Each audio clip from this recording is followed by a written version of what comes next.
Hey everyone, what's up? I do apologize if I have to leave for momentarily. I have to sometimes check my laundry, because we got to balance it out a little bit, um, especially when it's doing a spin. But I thought I'd come out here and you kind of see the description of what basically, this is, of course, the live topics on my mind, the December 7th edition of 2017 for 2017. But I thought I'd come out here and kind of discuss a few things that some people have talked about that have been making rounds and stuff, and just something as well that it's kind of crazy, especially if you're gonna name an episode based around it and not even spend that much time on it. But anyway, let's start with possibly the one thing that a lot of people are talking about, and it's happening today as we speak, all across the country. I don't know how much of an effect it will have. Is net neutrality situation. Now we know that this upcoming Thursday, or this upcoming not yeah next a week from today, they're going to vote on passing this plan to repel net neutrality. And a lot of people, from common people like myself, politicians, Congress, everybody that has some kind of say politically, telecommunication wise, whatever, has basically said that this is not a good idea, that this is stupid, this shouldn't be happening. And a lot of people, even Congress, have asked IG to hold off on the vote, to kind of delay it. But their response, especially IG response, is you guys are just being desperate. Nothing's going to, and that your cries are not going to stop this from happening. Basically, this is almost similar to like a Vince McMahon pushing Roman Reigns. Nobody likes. Here's the thing: people respect Roman Reigns as an in-ring performer. They just don't like the fact that he's being handed everything on a silver platter, and Vince, at times, especially when it comes to Roman Reigns or someone like Roman Reigns, is not listening to the people. He's not hearing them out saying, "Hey, Roman's great, but he's not ready for the spotlight. Stop handing him the spotlight. Give it to somebody else that has earned it." So it's kind of that similar situation to where basically, Ajipai, people are telling him, even people in Washington are telling him not to do this, don't go through with this, and he ain't listening. He ain't listening.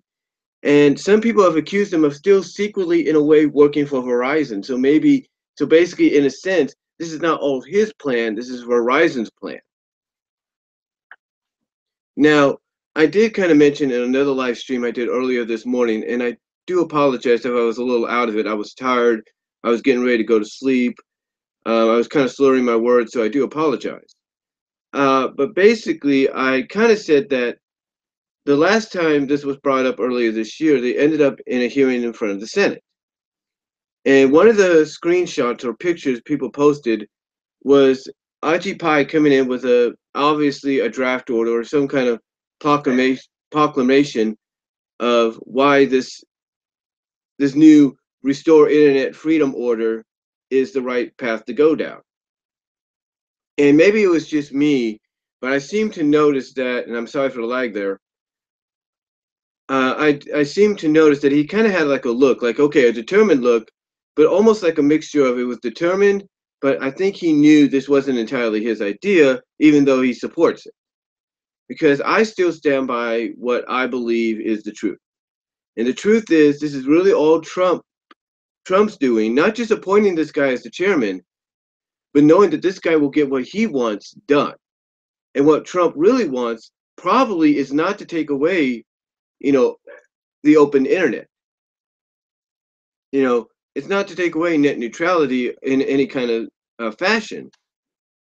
But I think, in all honesty, Trump appointing Ajit Pai to the position he did is to basically find another means of filtering out the internet to track down and get rid of certain terrorist groups, hackers, and hacker groups that use the internet to cause trouble, if not, you destruction, sorrow, stuff like that. So to me, I think that's the honest. I think honestly, that's the truth right there. That I think honestly, it's all really about Trump getting someone that he knows will listen to him, will do what he says to get something done that he wants. And what he wants is for the internet to be policed in a sense that maybe it doesn't take away from the people. Well, probably was the original intention, but basically it's filtered out enough to where they're able to find certain groups that cause trouble. And I've said it before, I'll say it again. If that's really the purpose, if that's really what's going on, then why doesn't Ajit Pai say it? Why doesn't he come out and say, this plan is actually was approved by President Trump. He informed me basically that we need to police the internet to do this, so we could filter out the internet and find all these terrorist groups and hackers that threaten our country and the world. And it's like, if something like that would just be explained, if something like that would just be mentioned, maybe a lot of us wouldn't be so up in arms about what's going on. Because as we speak right now, as I said, you have a lot of protests happening across the country in certain Verizon store locations, as well as you have these protests going from in certain cities and towns, going from certain Verizon stores and all the way to the lawmakers' offices. Now, one thing that I've read online, and I mentioned this in the other video, is according to one source, one article, even though this will probably pass, which a lot of people are fearing it will, it doesn't necessarily say that right off the bat, Comcast, Verizon, AT&T, Charter, you name it, CenturyLink, it doesn't say right off the bat that they need to start changing things up. It doesn't say necessarily that they need to start changing things, charging people right away or within the next year or so, or whenever such agreements that prevent them from doing so expire. Instead, it's basically, according to one of the articles, opening the door for them to do such things should they choose to do so in the near future. And I'm not saying they won't do it, because the businesses, and if they want to make more of a profit and try to say, hey, I don't like the fact that let's say you're Time Warner, and people have used Time Warner as an example.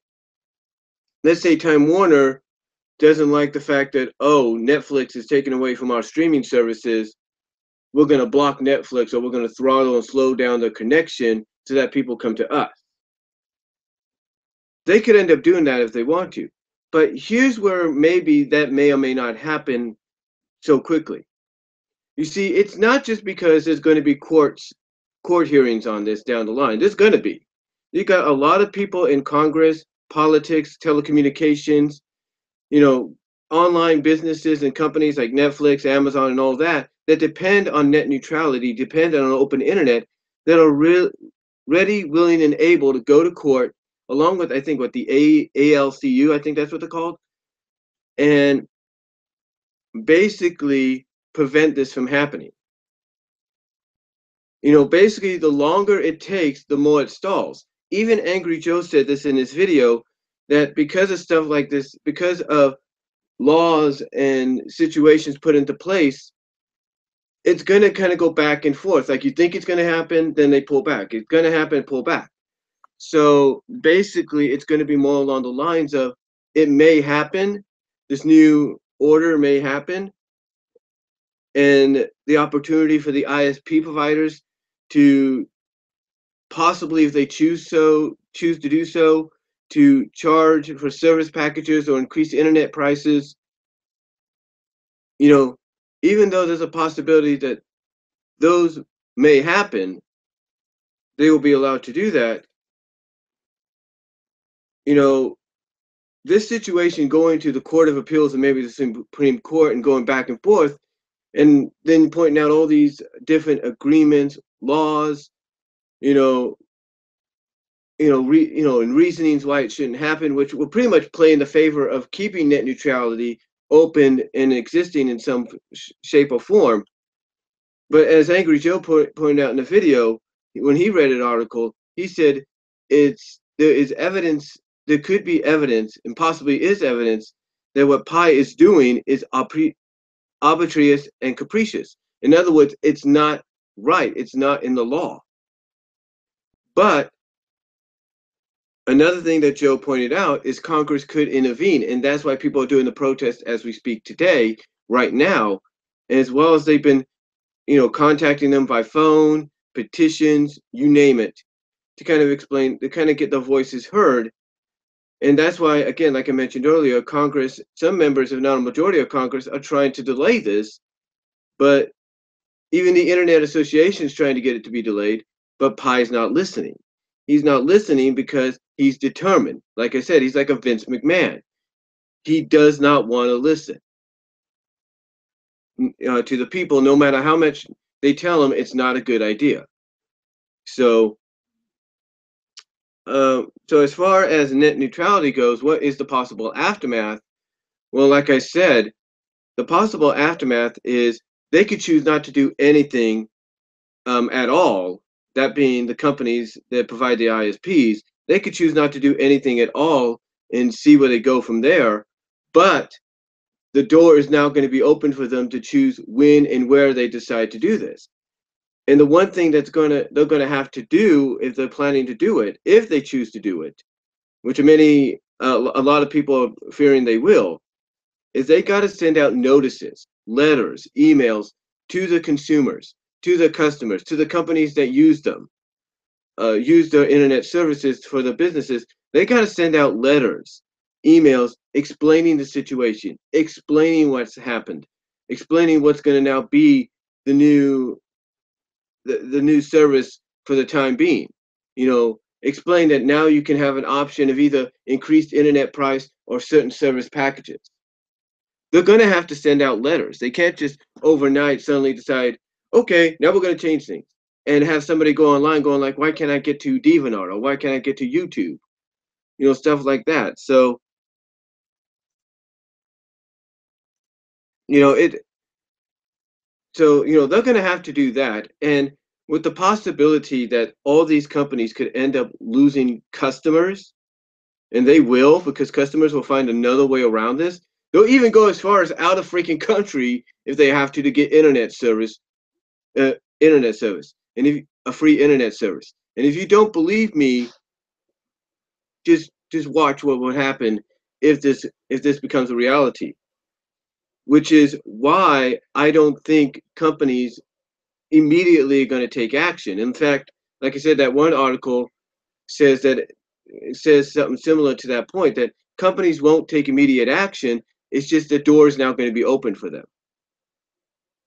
The other possible aftermath is the fact that if the companies decide to go in the direction of now offering service packages, the other possible aftermath is we, the people, know that whether we like it or not, we're probably going to end up paying for said packages just to keep a internet similar to what we have.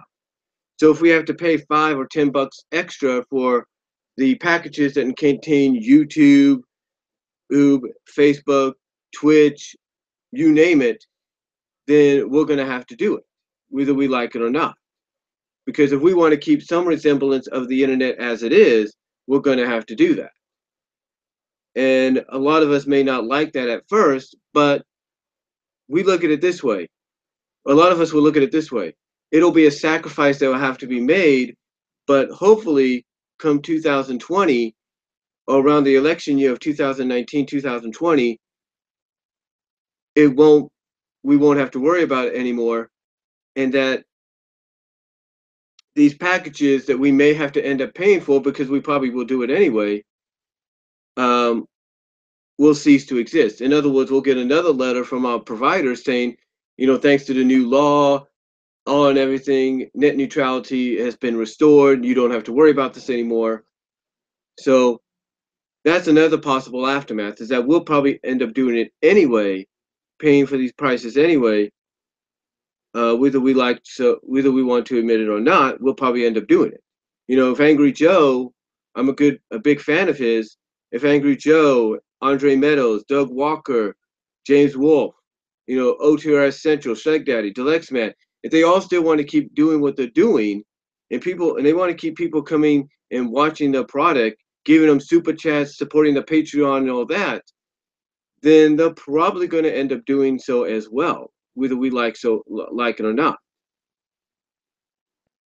But that's one possible aftermath. One possible aftermath.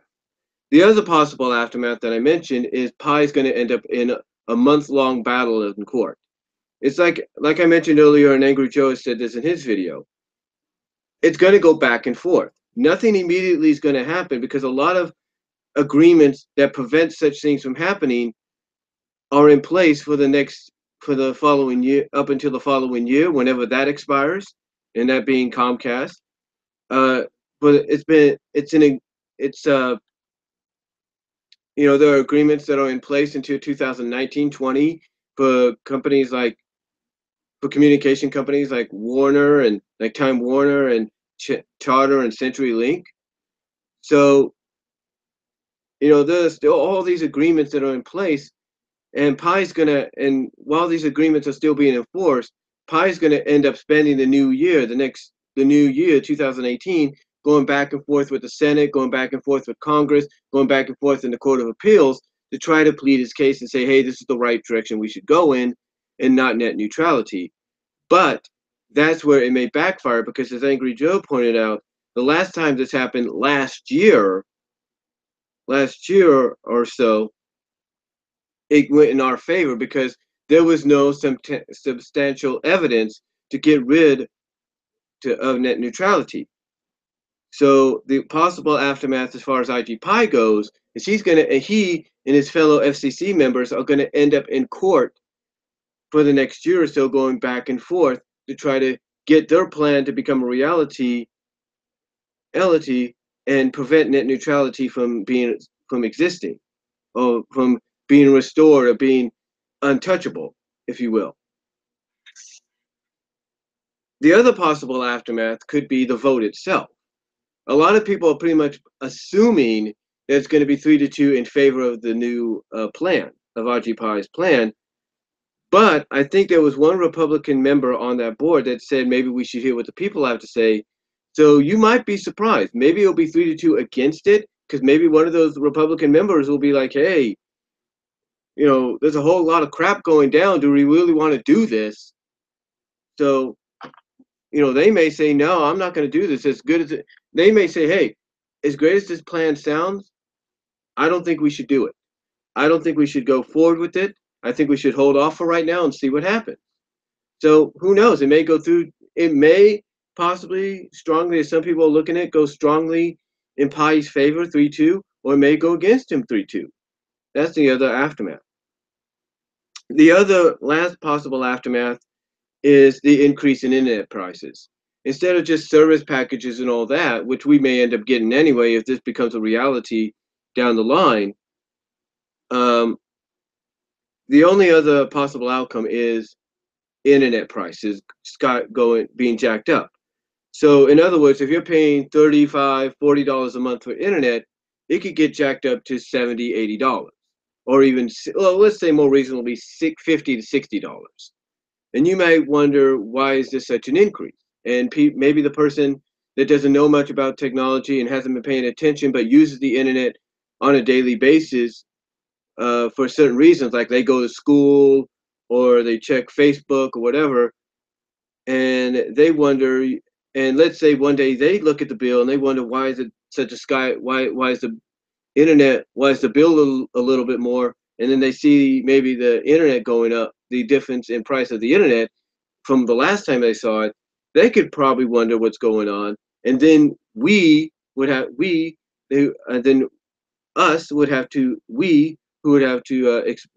explain to them basically what's going on. So that's the other possible aftermath is, and probably the more likely aftermath, in my opinion, God willing, is the increase in internet pricing. That's about it. Because let's be honest, do you think Comcast, Verizon, AT&T, Charter, CenturyLink, Time Warner, do you think they really want to lose? Do you think they really want to lose their customers? Do you think they really want to be hit with the backlash they're going to get?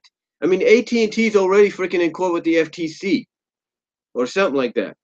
So you think they want more drama, especially when it comes to backlash from the customers? Of course not. From the corporations that use them for the internet service? Of course not. That's why, as I mentioned earlier, I don't think anything's going to immediately happen. Just like that article said, nothing immediately will happen right off the bat. But it opens the door for the, but if this plan goes through, it opens the door for something to happen in the future.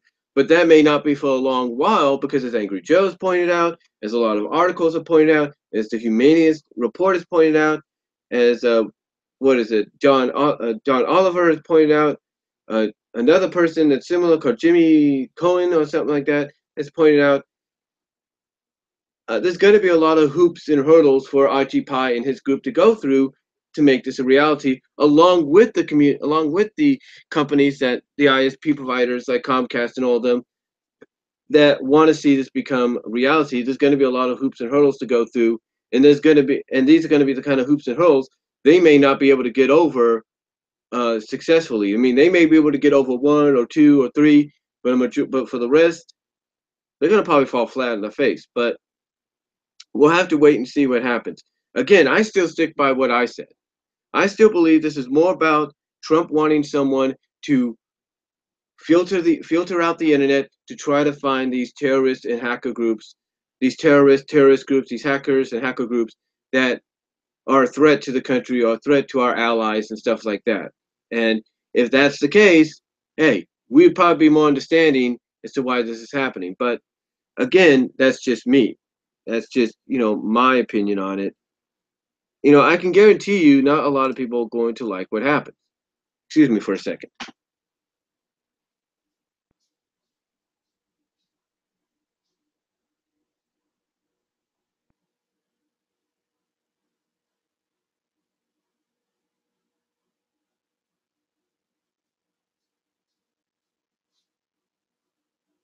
All right, I'm just checking my laundry there. It's in final spin on the wash.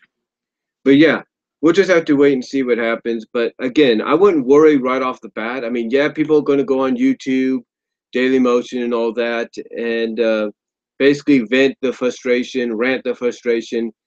But hopefully, people like Joe and all of them have looked even further and realized, okay, this is going to happen, but it may not immediately happen because, like I said, according to one article, just because it'll pass doesn't mean providers are going to do it right off the bat. It's like mainly they'll have a choice whether or not they want to go that route. And with everything that's going to backlash and backfire, and with basically all the backlash that's going to come towards them and IGP and the FCC, as well as all the backfiring that's going to blow up in their faces with this plan, I wouldn't worry about it too much. So I still think we'll be okay, at least for the next year or so. But I think as we get towards like the middle of 2018, maybe the end of 2018, that's when we may have to start wondering, what's going on. Because there will be moments, I've got a feeling, where we'll start seeing signs of this happening. Mostly, like I said, around summer and fall of next year, I would expect if they get what they want, you start seeing letters coming in the mail saying, oh, by the way, this is the new service agreement, new service plans. This is what's going to happen. Oh, we're going to jack your internet up to this now, so we can do this. Things could happen because initially, it doesn't, just because this will happen and it opens the door for these companies to do this. A lot of people have also said that it wouldn't necessarily impact us right off the bat, that mostly the target would be the companies that use these providers for the service, like Netflix, YouTube, Hulu, Amazon. Basically the main targets for these corporations won't necessarily be us right off the bat. It'll mainly be these companies, these online providers that use these online companies that use them. So in other words, they'll be the first major targets. We'll be like the second ones if they even get to us. But that's going to all depend on what happens in the back and forth battle Because even in some articles, they've mentioned that even though we'll lose this round, the war has just begun. The battle has just begun. So, and even one congressman who talked about it said that he truly believes in the end we will win. And I think he's got a point. So we'll just have to wait and see. Just, we'll just have to wait and see. But now let's get on to the second topic here live and get off of that. Let's get to the second topic at hand, and that is the Disney Fox deal, the possible merger. Now, reports are coming in that it's possibly being finalized.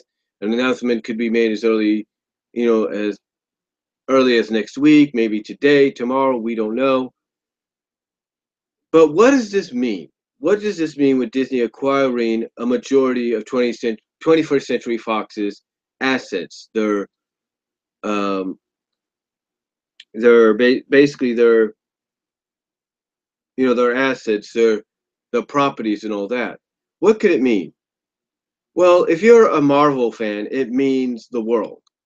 If you're a fan of the MCU, if you're a fan of the X-Men movies, and even if you're a fan of the Fantastic Four movies and a fan of Marvel in general, it's a dream scenario come true, because now the door is open for the X-Men and the Fantastic Four and Deadpool and any other Marvel character that may have been under the Fox umbrella for a while to finally be part of the Marvel Cinematic Universe. It would mean that you would get people like Wolverine, and you would get Wolverine, Phoenix, Jean Grey, basically the X-Men, finally in a Marvel Cinematic Universe movie. Like maybe, like you'd probably see them appear in the second Avengers Infinity War, which would be like, hey, what a way to go out on, right? Now we're getting everybody. But it also opens the door for them to be incorporated into the into the fourth phase, of the Marvel Cinematic Universe. That's what plays into.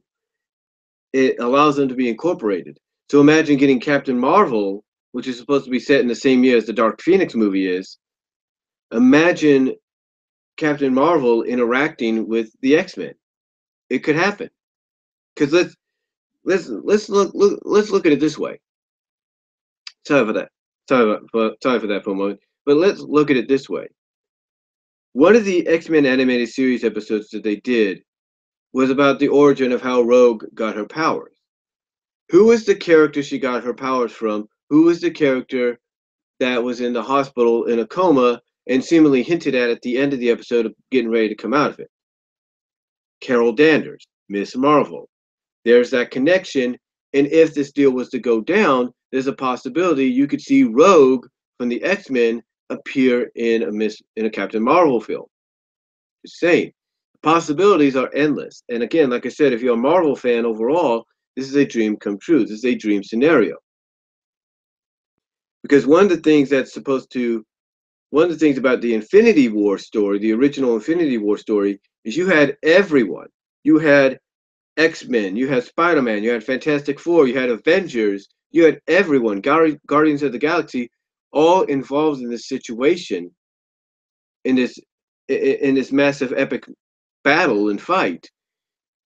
That it only makes sense that if the fourth Infinity War happened, that with the fourth Infinity movie happening, it only makes sense to maybe do a few reshoots and get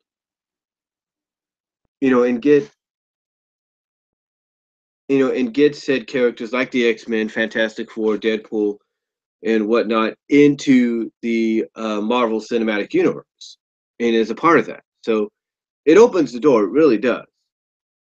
But what happens to other properties? Like, okay, what would be the end result? Like, how would the deal go down? Well, I see the deal going down being, well, we don't know much of the details. All we know is that what would be acquired and all that, with the exception of Fox Sports and Fox News and other Fox amenities. But what would be acquired basically from movies and shows would be, of course, the Marvel movies that they've done, the X-Men property, Fantastic Four and Deadpool and others. But they'd also get the X-Files. They would get The Simpsons. They would get Family Guy. They would get American Dad. They would get Bob's Burgers. They'd get all these properties. And one would have to wonder, well, wait a minute. Family Guy is definitely not Disney friendly. Neither is American Dad. Simpsons are kind of on the border of that at times. Bob Burgers could, depending on its future, could go either way. What would the future hold for them? And X-Files, well, that's kind of could be very Disney-ish. I mean, Disney's doing Pirates of the Caribbean. I don't think they would have a problem with the X-Files. Um, but the thing is, the question would be, where would they go? Is what would happen to these properties that even people at Disney would be like, yeah, they're good, but they're very raunchy, and people would question our association with them. Here's what I think here's how I think the deal is going to come out overall. Now, again, we don't know much details, but if I was to guess, this is an assumption. I would assume that the deal is going to be similar to Disney's acquisition of Marvel. When Disney acquired Marvel, the deal was Marvel would still be able to do its own thing, but Disney would be the be all end all. In other words, Marvel would be able to do its own movies, do its own shows, still, I mean, you take a look at it with its movies, Marvel Studios, so they'd still be able to do their own thing. The parent company, however, would be Disney. And I see the same thing with this deal with Fox, that the Fox property would still be their own deal. That Disney would allow Fox to still do their own thing, but Disney is the parent company. That's how it would work. In other words, Fox would still be able to produce Family Guy.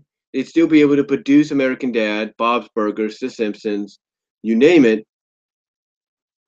And all Disney would have to do is just sit back and let them do it because they'd be the parent. They're the parent company. If something controversial or raunchy is brought into play, then yeah, that's when Disney would have to step in.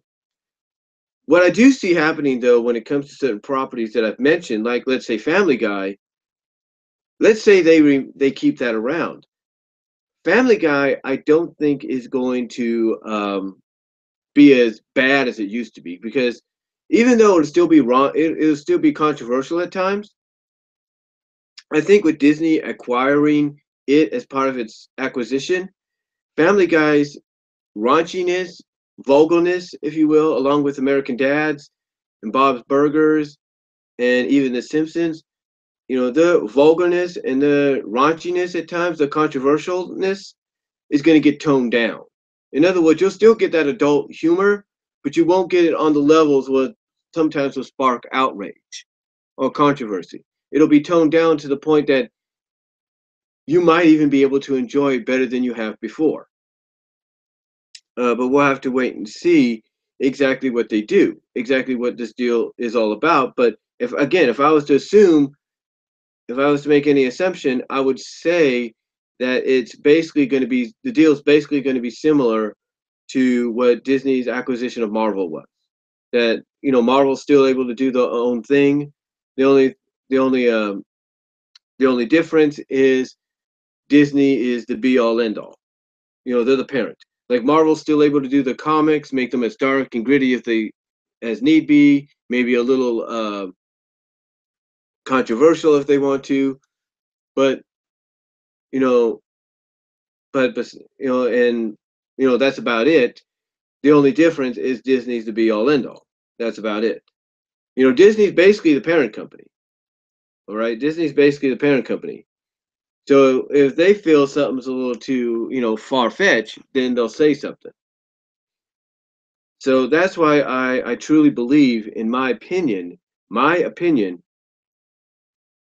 that if these properties are kept, and there's a possibility they will be, as part of the acquisition, as part of this deal, that like I said, the adult humor is going to get toned down. Not completely, but toned down to the point that you don't have as much raunchiness, controversialness, just out there-ness, if you will. humor as you've had before. So, so in other words, Family Guy won't be as raunchy or as controversial or as outrageous as it was before. It'll be still adult humor, but like I said, more along the lines to it's more like, let's say, Married with Children was. That's about it. Uh, but again, it's all again. This is all speculation, all assumption of what the end result will be in the end, of what the end result will be. For all we know, Disney may decide, and Disney is smart in doing this at times. And I'm not trying to be a Disney fanboy saying this, but Disney does have the intelligence. They do have the know-how to notice when something has run its course. So in the case of, let's say you're a Simpsons fan and you enjoy The Simpsons, even up till now, where a lot of people pretty much feel that, hey, these guys have run their course. Let's get them out of here. Pretty much hitting the 30th season. Disney would pretty much be like, yeah, we'll let it do its 30th season, but that's going to be it. It may not even reach a 30th season. Disney, if this deal goes through and they acquire The Simpsons as a part of it, they may say, yeah, Simpsons, you've run your course, but it's time to ride off into the sunset and ride off into the sunset and ride off into the mist of legends. You've done your time. Time to move on. That could happen. Or then again, Disney could step in and say, hey, you want to keep The Simpsons going, that's fine, but let's make some progress. Let's age the characters. You tease it sometimes with these future episodes and all that. Let's make it a reality. Disney may step in and say, do that. So, again, there's a lot of possibilities of what could happen. A lot of possibilities.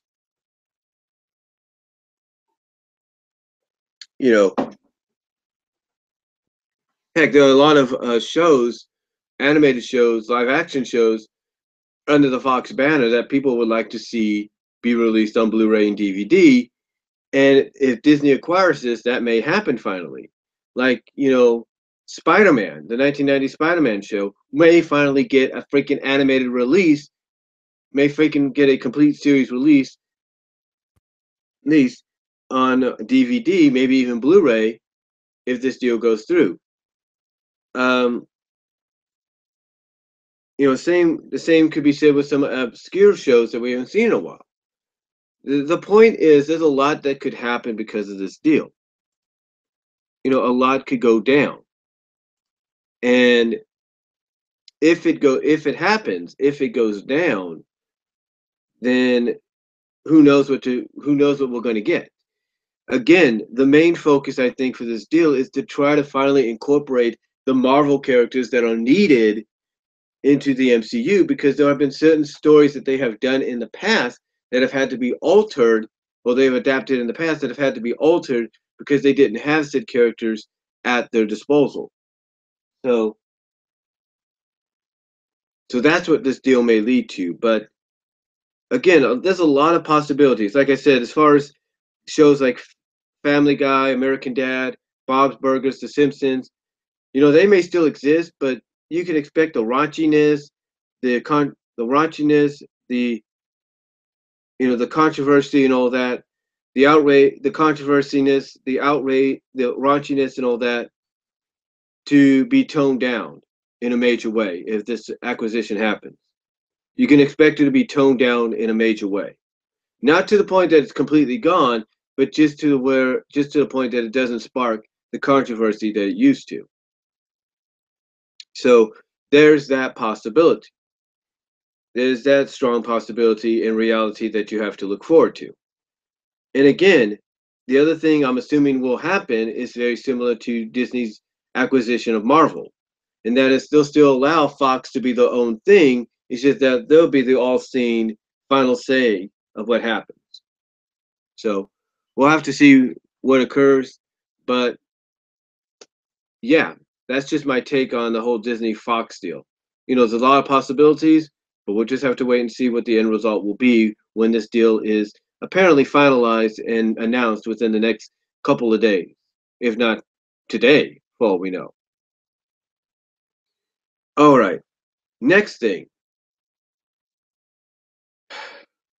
One of the things that I'm a fan of, and I think a lot of people probably know this by now, but one of the things I'm a fan of, and a lot of people are a fan of, um, is what you're able to do in animation.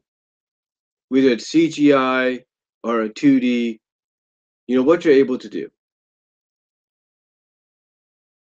And one of the things that you're able to do in animation, depending on what kind of format it is you're able to go crazy at times. You're able to create characters or create scenarios where characters would have temporary, permanent, if not one-off abilities. In other words, shape-shifting, transformation, stuff like that. And sometimes the transformations or shape-shiftings could be done accidentally by another or on purpose by another. And usually there's a reasoning for it. Winx Club had 3 supporting characters get turned into frogs for about 3 episodes and then get restored in the 3rd episode.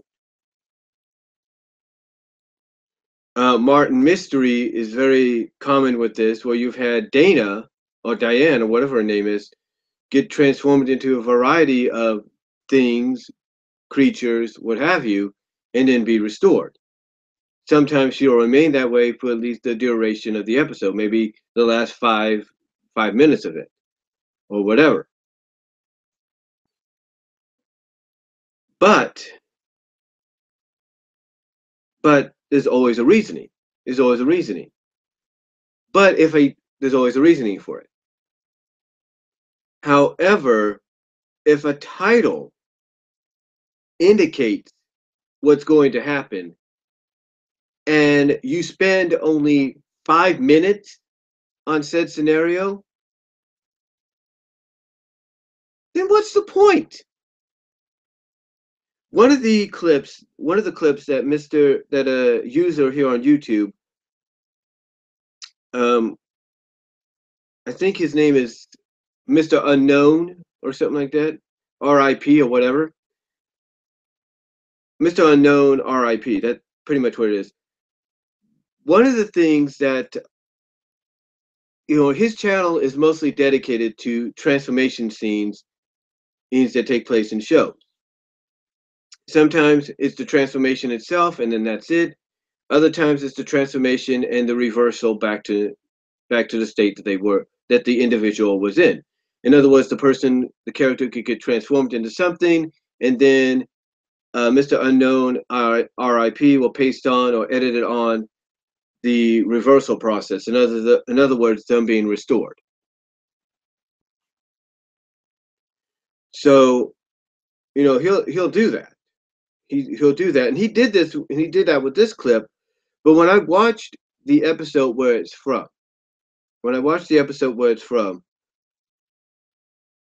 and I saw when the moment happened and when the restoration happened, to me, there was only 5 minutes spent on said transformation to said character, and that was it. In other words, the name of the title in other words, the title of the episode that basically indicated that said transformation was going to happen to said character was only given 5 minutes. 5 minutes. It's like, why in the world would you spend 5 minutes on said subject, on said scenario in which said episode is named after? Why would you do that? Why even give it a title that indicates said situation is going to happen and only spend 5 minutes? You could have called it something else and it would have worked. And it probably would have been more understanding, would have been more accepting, because of the fact that, okay, this is just a little subplot that's not really going to go anywhere, and said character is going to get restored anyway. If you want to know what I'm talking about, if you're wondering what I'm talking about, if you want to know what I'm talking about, The show in question is the Nickelodeon show that ran for 2 seasons, But Ugly Martians.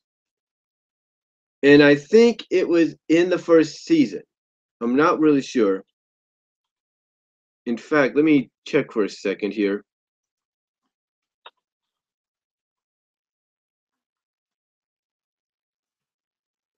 Let me check for a second.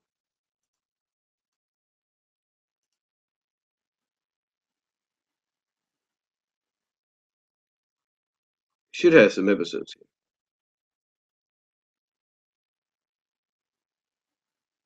Okay, it was episode 11, But Ugly Martians, which was a Nickelodeon show.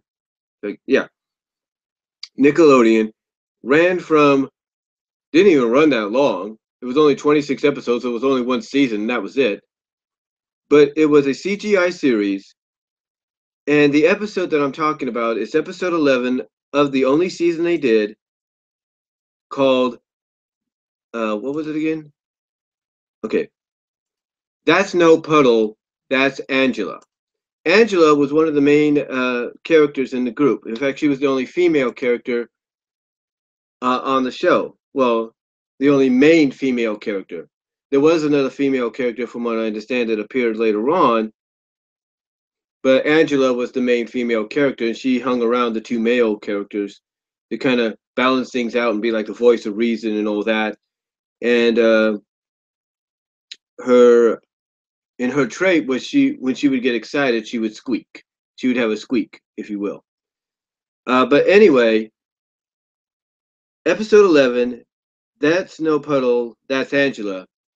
Angela accidentally gets turned into a puddle of slime thanks to a device that the But Ugly Martians use that'll allow them to turn invisible and not be in the sight of humans that may not understand them or may fear them, or whatever the case was.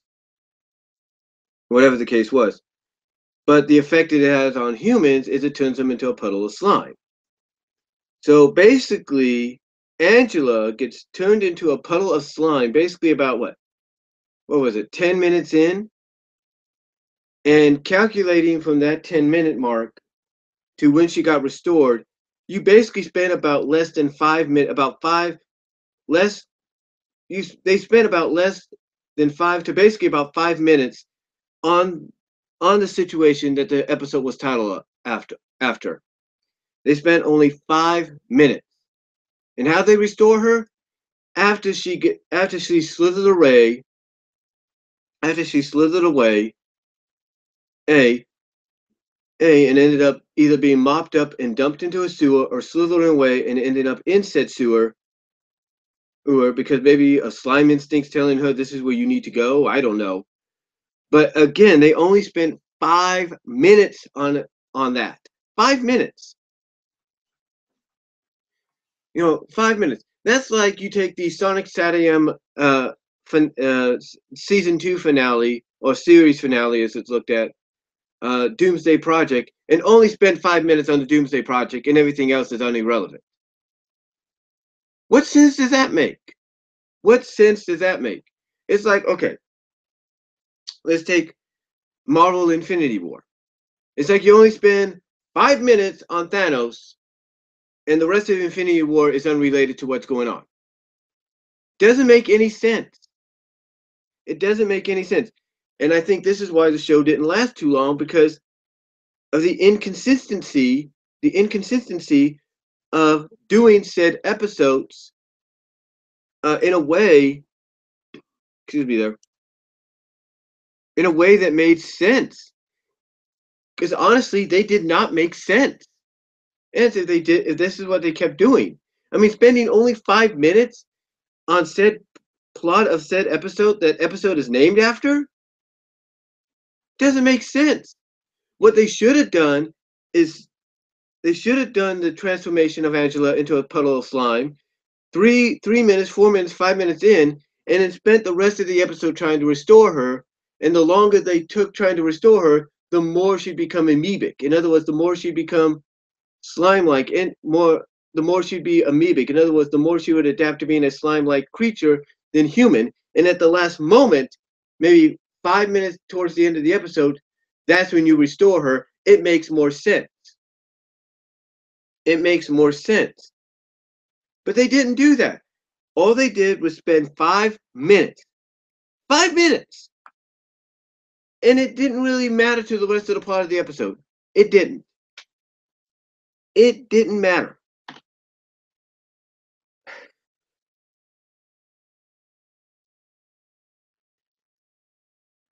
And people wonder why shows like, and people wonder why there's so much frustration, why people are so angry when it comes to this kind of storytelling or these kind of shows or specials being created, because there is no inconsistency.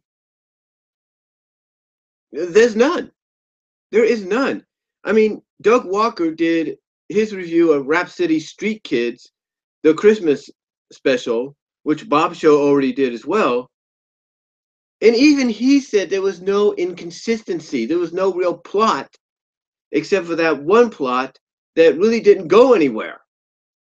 It was inconsistent, and the way it ended made no sense either. The point is this. The point is this. If you're going to do an episode, if you're going to create a series, and you're going to create an episode for said series, let's say you're doing a whole season's worth of episodes, and one of the episodes is called That's No Puddle, That's So-and-So. The best way to utilize said episode and write said episode is to make sure that said character that ends up in said situation remains that way until at least the last 5 minutes of said episode. Then you have them restored. You don't spend 5 minutes or less on said situation which episode is named after, and then that's it. It has no reasoning. Has none. It has no reasoning. I mean, you could have easily called it something else. You could have called it something based on earthquakes or whatever, and still put in the subplot of the mini subplot of Angela being turned into a puddle of slime, and it probably would have worked better because, hey, there's a mini subplot that's not really going to go anywhere, and at least you're not wasting and you're not deceiving people, if you will, with said title, because said people that would tune in and watch said episode would expect said episode to be entirely dedicated to the situation and not just dedicated to 5 minutes of it. It doesn't make any sense. It's stupid. It's crazy. It's dumb. It really is. It's like, okay, let's take My Little Pony, the movie, the recent one, the new one. It's like if you spent, how do I put this? How do I put this to make sense? It's like if you spent 5 minutes on Tempest Shadow, 5 minutes on getting to know who she is, what her background was, and all that, and then all of a sudden, within 5 minutes, she's redeemed. What sense did it make to bring her along or bring her in? It wouldn't make any sense, right? It wouldn't make any sense. It's like with Transformers the movie, 1986. It's like if you only spent 5 minutes getting to know who Hot Rod is, and within that 5 minutes, you get to know who he is, you get to find out, oh, he's the chosen one, and then all of a sudden he's the new Pride. Then what's the point of having him in there? What's the point of having him around if you're only going to spend 5 minutes on his said character or said situation? Or, okay, the Matrix. Let's use that as a better example. We get introduced to the Matrix in the movie, the 1986 movie. What sense does it make if we only spend 5 minutes on said Matrix and that's it? What sense does it make? What's the point of bringing it in?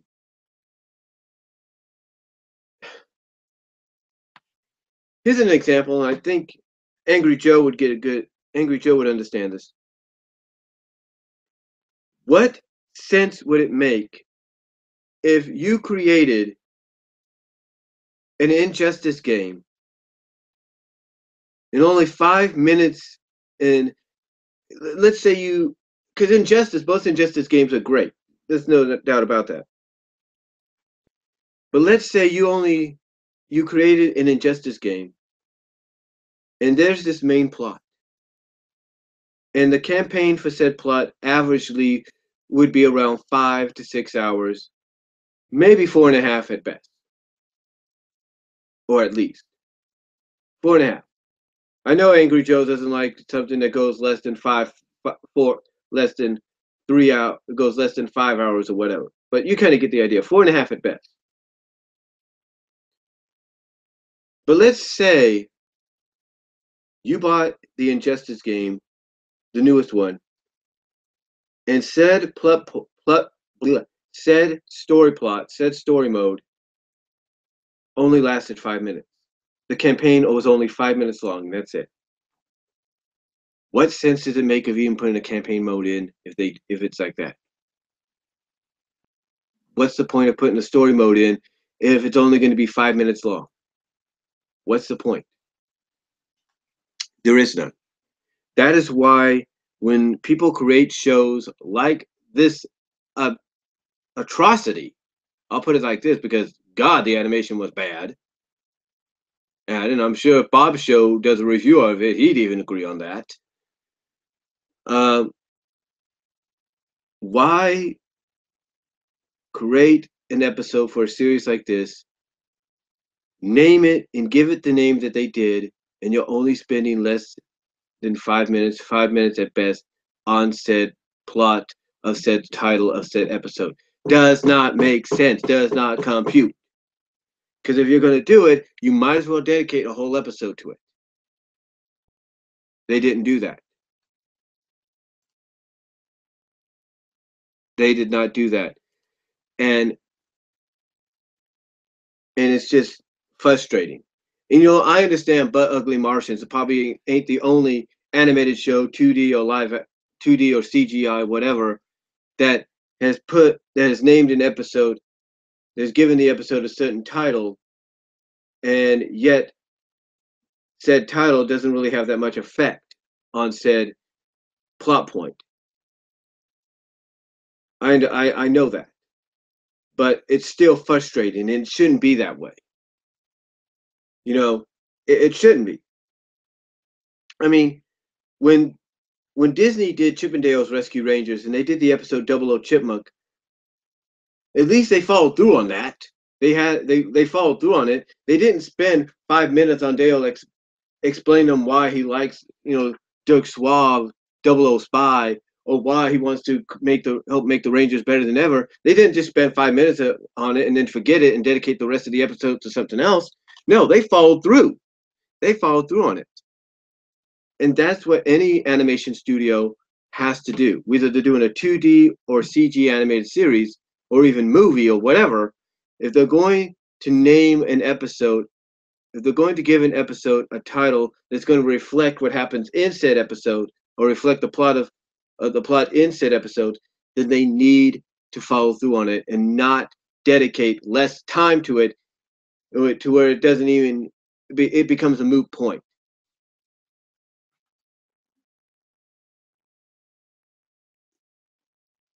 Because it does become a moot point. It's like, why even name the episode that if you're only going to spend less than 5 minutes and then the rest on something else? Doesn't make sense. But anyway, I'm done talking about that. Let me know what you guys think down below. Let me know what you guys think about said situation. But now let's get on to something else. Let's get on to the college football playoff. Now, I know Jeff Shiegel, the Slag Daddy, already talked about this, and I've been very vocal about it myself. Off at times. Like I said, I've been very vocal on it myself. But when I look at the college football playoff, I've said this before, I'll say it again. The concept is good overall, The concept, is the concept is good. So I'm just moving along. That's me watching myself. I'm sorry.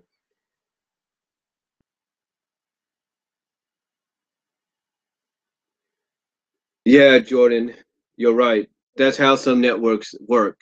They've half-assed the episodes. Good point there on what I mentioned with the But Ugly Martians deal. But the point, but getting back on the college football playoff, conceivably it's a good idea, but I stick by the notion that as good as an idea as it was, as is, I should say, it still needs to be fixed. It still needs to be worked. Because let's be honest, nobody's really a fan of the current system right now. I mean, heck, controversy creates cash. How about controversy creates pissed off schools, pissed off fan bases? I mean, I understand Alabama has a certain multimedia appeal to them, but they weren't in the SEC championship. They lost to Auburn. Ohio State won their championship. Wouldn't it make more sense if Ohio State got in? Or at least somebody else? UCF, Central Florida, is undefeated. They're an AAC school, I understand that, but they're undefeated. They should be in the damn playoff. No, instead they're facing what? Wisconsin, I believe, in the Peach Bowl.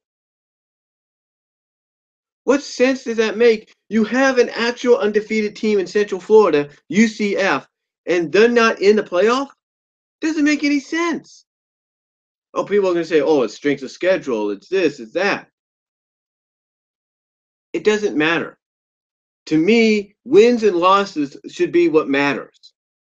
Now, I can understand Ohio State not getting in was because they got annihilated by Iowa.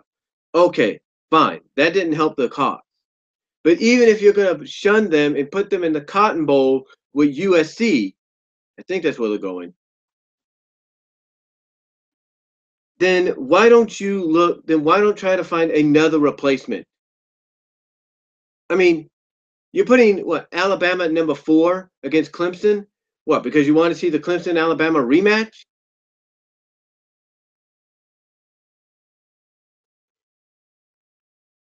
I can understand there's a lot of Clemson fans, a lot of Alabama fans that want to see it a third time. They want to see who is the better team, who is worthy of being national champion. But Alabama didn't win the conference title. They weren't in the conference championship. Clemson was. Clemson won the conference. They won decisively the conference championship against Miami. So what sense does it make to put a team that was in neither scenario in Alabama, as multimedia facet as people are with that school? No offense. Why put them in and not someone that's undefeated like Central Florida? Shake things up. Show that the playoffs are not just exclusive to big schools. I thought the AAC is a big school conference, or at least big enough to at least be considered for the damn playoff. It makes more sense if they would have gotten in and been the number 4 against Clemson and instead of Alabama. It makes more sense. It makes more sense. I just don't get it. And I just don't understand that. I mean, I'm not saying the Peach Bowl isn't some bad constellation prize. No, it's a great bowl. It is a legendary bowl. New Year's Six Elite Bowl. I get that. But if the Central Florida Knights are undefeated, if they've been able to go and do something that nobody thought any school would do and turn themselves around from an 0-12 season 2 years ago to 12-0 this year, I think that merits some kind of major award. And that major award is, oh, I don't know, being entered into the playoff. Shake things up. Make things more intriguing, more interesting. And you can't tell me that the Central Florida Knights alumni and fan base and people in charge of Central Florida wouldn't have a valid argument, because they would. It makes more sense for them to be in the playoff than Alabama. And this is why the damn playoff has to be fixed. It's time. It's basically time for the college football playoff to be either expanded to 8, expanded to 6 or 8, or it's time for it to be tweaked to the point that strength of schedule and all that shouldn't really matter that much, and that what really should matter is the wins and losses, and go from there. Do you not think fans feel that, with all due respect to Wisconsin being a good opponent for UCF, do you not think fans don't think UCF wouldn't have a decent shot against Clemson or Georgia or Oklahoma? That'd be a more appealing matchup. The thing is with this college football playoff is it needs to be tweaked. It needs to be fixed to where you're not excluding schools that are undefeated like Central Florida. You need to allow them to be in the mix. And that's the truth. That is the damn truth, and they know it. The NCAA knows it. The Schleg Daddy watching this knows this. Anybody watching this knows this. And you know what needs to be tweaked even more so? Stop. And you know what needs to be tweaked more so, what I'm trying to say?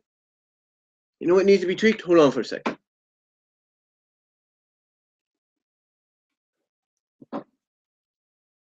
You know what needs to be tweaked even more so?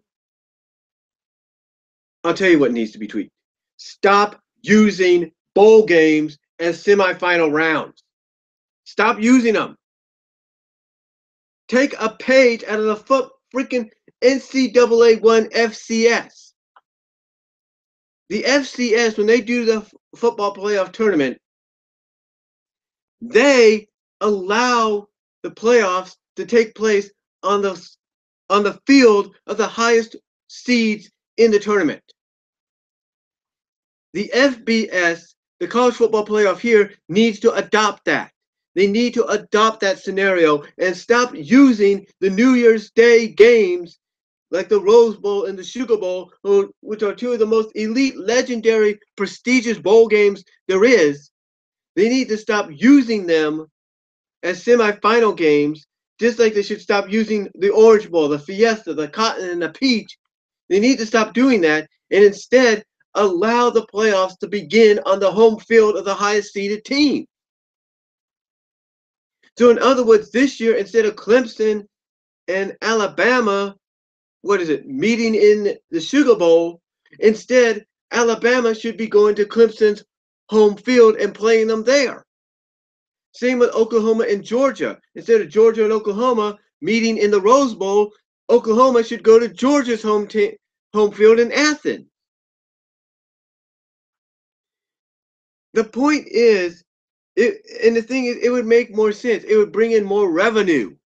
Because you can't tell me Oklahoma fans wouldn't travel from Oklahoma to Athens. They would, to support the Sooners. You can't tell me Crimson Tide fans wouldn't travel from Alabama, from Tuscaloosa to Clemson and Charlotte, wherever it's at to support the Tide. They would. The point is, that is one thing that I feel needs to change.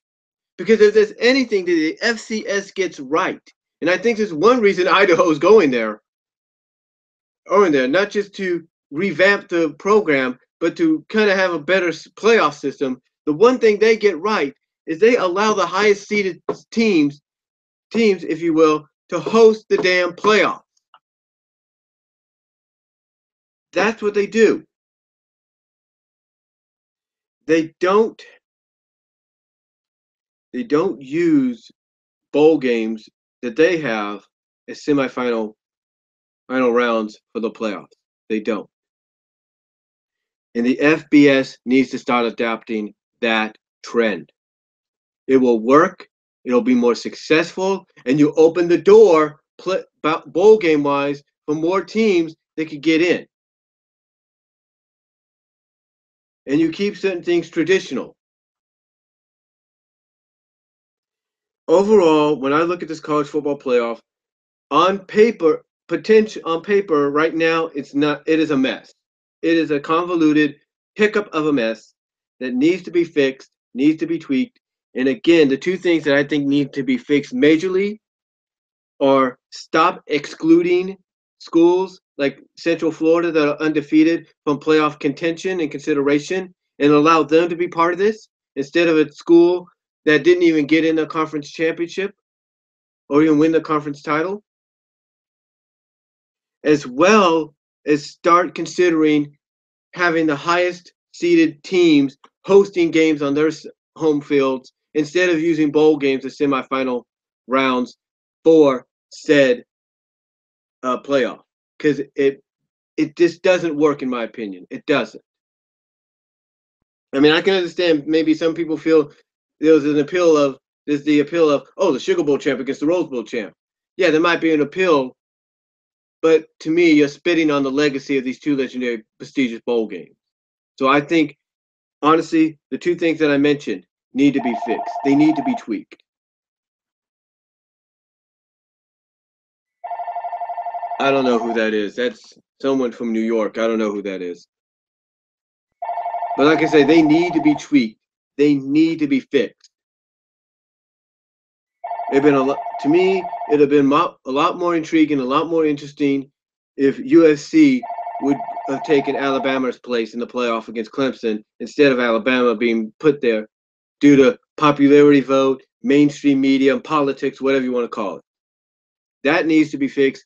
The exclusion of teams like Central Florida that have a decent record, maybe undefeated, one loss, whatever, they need to now be put into that consideration, that conversation of teams that could be put in playoff contention. As well as they need to stop using bowl games as semifinal rounds. They need to stop doing that. They need to stop doing it, and they need to start, I should say, using the home fields of the highest rated seeded teams as the semifinal area, as places for semifinal games. Not bowl games. The home fields of the highest seeded schools need to be used. They need to be. So that's all really I'm going to say on the college football playoff. And that's really all I'm going to say on this live edition of Topics on My Mind. Thank you all for tuning in. Let me check my YouTube page, here on my app here. See what people have to say. Okay, I still only have one person. But yeah, it needs to stop, folks. But yeah, the playoff thing needs to change drastically. So, but really, that's all I'm going to say on this live edition of Topics on My Mind for today, Thursday, December 7th, 2017. Thank all for watching live. Comment down below. Thank all for watching post live after it's been streamed live and recorded and uploaded. Let me know what you guys think. Comment down below. I'd like to hear from you guys. And that's all I'm going to say. So until then, God bless. Take care. I'm out.